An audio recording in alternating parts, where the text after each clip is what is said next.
Okay, so 20 to 25 story points, that's what the developer, what the client should expect, and the developer should strive to, do 20 to 25 or more.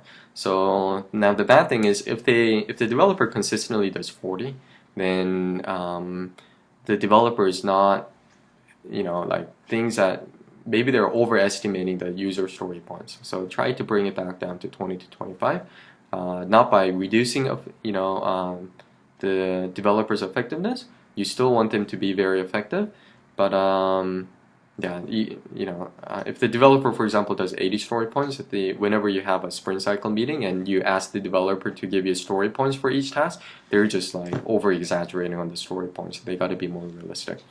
So anyway, a lot of these will make sense as you do the sprint cycle. So the sprint cycle is done with you and a developer and the client. Okay, and I usually have the developer give a report on what was done during during the previous sprint cycle, and then I usually do a sprint review meeting where the developer presents that, and then also I ask the developer, hey, what things went well during this sprint cycle. I also ask that to the client, and then I also pitch in, and then I also talk about what things could we have done better so that we can make the next sprint cycle even more effective. Okay, so you talk about that, you take turns. I usually have the developer talk about it because I want them to start the conversation, and also they are the person who is most responsible for the project, and then I have the client do it, and then I usually talk about that. But it's just whatever you feel is best for the client. Okay, so the sprint cycle, it's also important to record how many story points were done during each sprint cycle, and usually in the sprint review meeting where the developer gives a report, I ask the person to also report on the total story points done. And if they did more than 25, I say, wow, this is really good. It has been a very productive week. But I make sure that the client doesn't expect us to do 25 plus story points every week because that's not sustainable. All right. After the sprint review meeting, which should be like 10 to 15 minutes or a little bit longer, then you have a sprint planning meeting.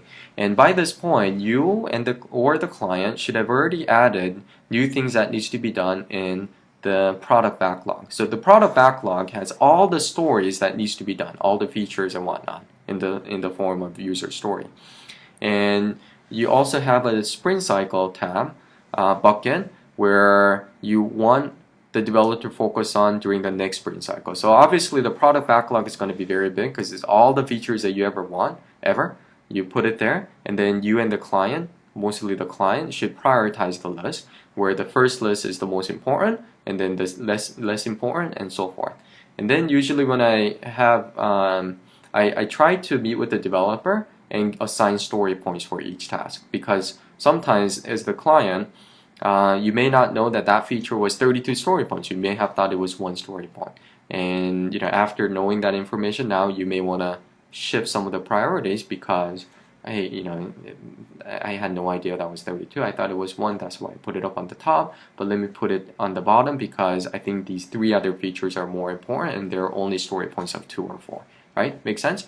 Okay, so in the sprint planning meeting, you move some of the items in the product backlog to the sprint cycle, and you don't try to overwhelm the developer. Put I usually try to put 25 to 35 in case the developer did an amazing job if the sprint cycle is 1 week.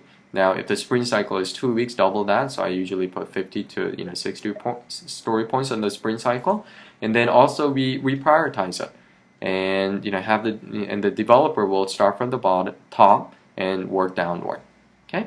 All right. So sprint cycle is super effective. This way, the purpose is you want to get client involved in these conversations. And the goal is not to have you work on the project for months and then client saying, hey, that's not what I was looking for. You're always able to have that constant communication back and forth between the client. And the client has a direct say on what feature is going to implement it first. So this way, there's a lot more coordination. There's a lot more transparency. Everyone's happy. There's that accountability. And when you do this effectively, you can manage the whole project spending less than 4 hours a week.